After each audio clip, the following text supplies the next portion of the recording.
Harka fuunee akkam jirtu kabajamtoota hordoftoota keenya nagaan keenya kabajaa fi jaalalaa bakka isin jirtan maratti isin haa ga'u jechaa qophiin keenya ammas barnootaa jedhu sa'aatii isa eeggatee torbee isaatti jalqabee jira. Egaa akkuma yeroo kaanii gaaffilee barsiisoodha bashannansiisoodha jennee yaadnu kanneen akka aadaa duudhaa kan isin barsiisa jennee yaadnu muraasa qabannee dhiyaanneetudha kan nuti jirru isinis mana keessatti teessanii qophii keenya ammas barnootaa hordofaa kan jirtanii gaaffii keenyatti hirmaadhaa eessayyuu hin deeminaa tursi gaarii nu waliin qabaadhaa kan isin hin jedhu ani Lubee Girmaati. Ogeessi kaameeraa keenya ammoo Tolasaa Bultiidha nu waliin tura. Barnoonni dhugaa ifirraa eegala aadaa hubachiisee seenaas ni xinxiira of tuffii balleessa haamilee kufte kaasa ija jaame banaa sammuu bilisoomsa ija jaame banaa sammuu bilisoomsa. Tolee gaaffii koffeeyyamamaa waan taateef ulfaadhumee walaa bir. Ishee anis baay'ee galatoomne kana gaaffii naa dhiyeessuu keetiif maqaan kiyya Biiniyaan Baqqaleen jedhama. Maqaan koo Tasfaayee Birhaanuu Waggaasaa jedhama. Oliyaadiin jedhama. Alamuddin jedhama maqaan koo. Barnoonni dhugaa ifirraa eegala aadaa hubachiisee seenaas ni xinxiira of tuffii balleessa haamilee kufte kaasa ija jaame banaa sammuu bilisoomsa ija jaame banaa sammuu bilisoomsa. Egaa akkuma beekamu roobii darbe keessaa sirni baallii wal harkaa fuudhinsa gadaa gaggeeffameetudha kan ture miti. Sirna baallii wal harkaa fuudhinsa gadaa Gujiitti gaggeeffamee ture. Gaggeeffamee ture. Marsaa meeqaffaatiif gaggeeffame? Ani marsaa isaa kana garuu na keekkadhu gaggeeffamuu sana yaadadha. Gadaa Armuufaa irra ture gara gadaa maalitti jijjiirame? 75ffaa miti.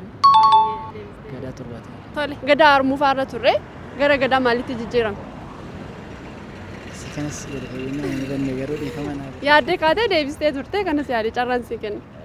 Yoo garuma gadaa hiika qabeessaattidha kan jijjiirame garuu. Lakkika gadaan amma gadaan Oromoo shan gadaa Armuufaa gadaa Roobalee warri jedhaman jiru miti gadaa Armuufaa keessa ture gara gadaa maalitti jijjiirame? Gara filannootti oduu jirte garuu naa dhufuu danda'a. Amma akka filannootti siin kaasne kaa mee yaalli? Naan galle. Egaa akkuma beekamu roobii darbee sirni baallii wal harkaa fuudhinsa gadaa raawwatee ture Gujiitti miti? Marsaa meeqaffaaf raawwate? Gadaa Armuufaa irra ture gadaa maalitti jijjiirame? Tole gaaffii. Naggeeffanne sirna sagantaa isaa. Marsaa 76.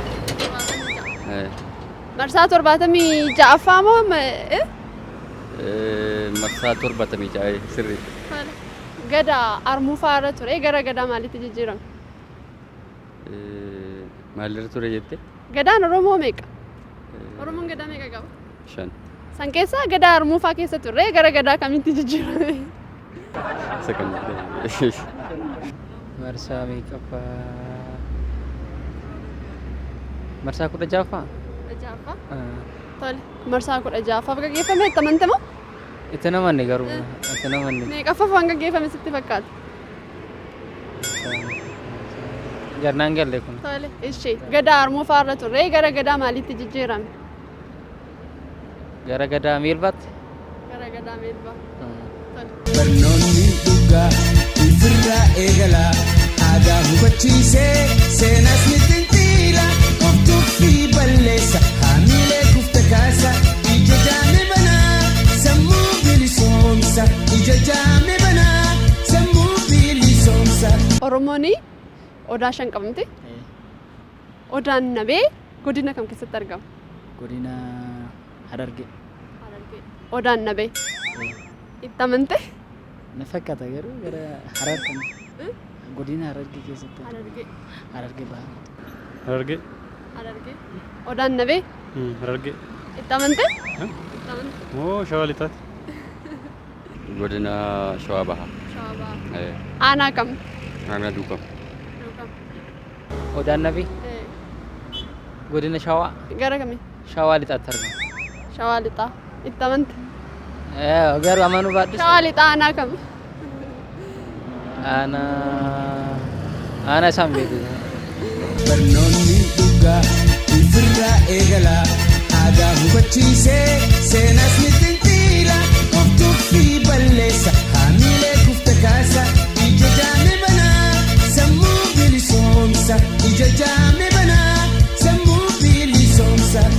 sadaffaan si gaafadha. Bishaan lagaa dhume jennaani bakka duwwaan ililchite. Bishaan lagaa dhume jennaan. Bishaan lagaa dhume jennaan bakka duwwaan ililil jette. Dhakaan ililil jette. Eenyu waan ililchu sitti fakkaata bishaan dhume jennaan? Bishaan dhume jennaan yaa'u. Uummata yoo jennes garakkoota. Yaa bishaan malee hin jiraatamu garuu namni ta'ee bishaan dhume jennaan ililchee hin gammadee jechuudha. Eenyu sitti fakkaata? Bishaan dhume jennaan hojjetaa ta'uu danda'a. Hojjetaa konistiraashinii ta'uu danda'a. Sararaan darbu jettee yaadda? Sanarra hin darbu. Lagaa bishaan dhume jennaan bakka duwwaan ililchite. Eenyutu ililche? Irra deebi'ee. Bishaan lagaa dhume jennaan bakka duwwaan ililchite.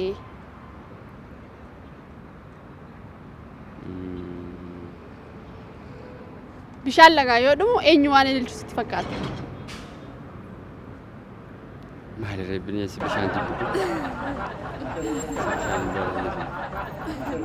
Bishaan lagaa dhume jennaan bakka duwwaan ililchite jedhama. Bishaan lagaa dhume jennaan bakka duwwaan ililchite.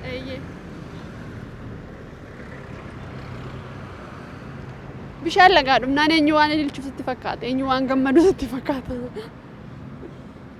Bishaan lagaa dhumnaan maaltu gammada maaltu gammada maaltu gammada maaltu gammada. Naan galle bakka dhufu. Bishaan lagaa dhume jennaan bakka duwwaan ililchite jedhama gaa. Beekamaadha. Bishaan lagaa dhumnaan bakka duwwaan ililchite. Obboodha.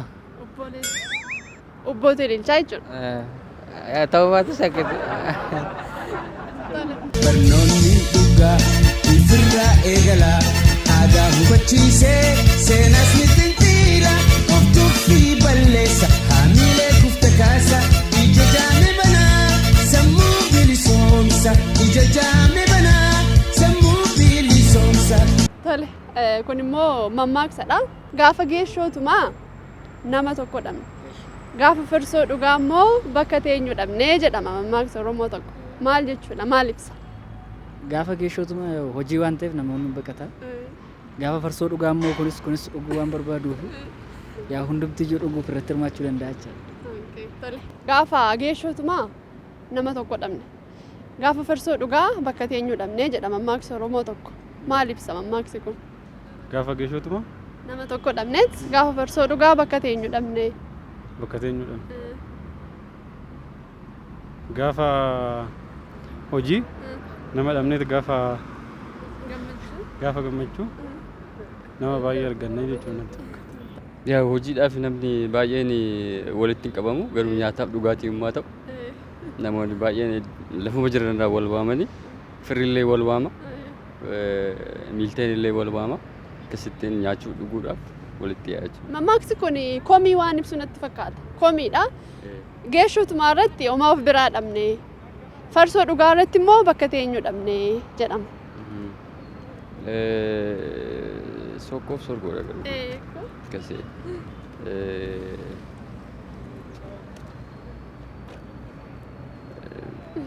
Maalan siin jedhure kanarratti. Inni kun hima sokkooti. Kanaaf duraan arganne jechuudha. Already deebisteetta garuu immoo akka yaaltuu fancarraatti ilaadda. Okay. Haa ta'u gaa. Argadheera taanaan argadheera. Gaafa geeshootumaa nama tokko dhabne. Gaafa farsoo dhugaa bakka teenyu dhabne. Mammaaksa Oromooti. Maal ibsa? Gaafa hojii hojjennu gaafa waa tokko karoorfannee hojii hojjennu namni tokko dhabame. Garuu gaafa hojii sun galmaan ga'e namoota baay'ee turre hirmaataa ture jechuudha. Barnoonni dhugaa ifirraa eegala aadaa hubachiisee seenaas ni xinxiila of tuffii balleessa haamilee kufte kaasa ija jaame banaa sammuu bilisoomsa ija jaame banaa sammuu bilisoomsa. Gaaffii koo fayyadama waan taateef ulfaadhu. Baay'ee galatoomaa isinis. Ishi galatoomatis. Galatoomaas. Galatoomaa isinis.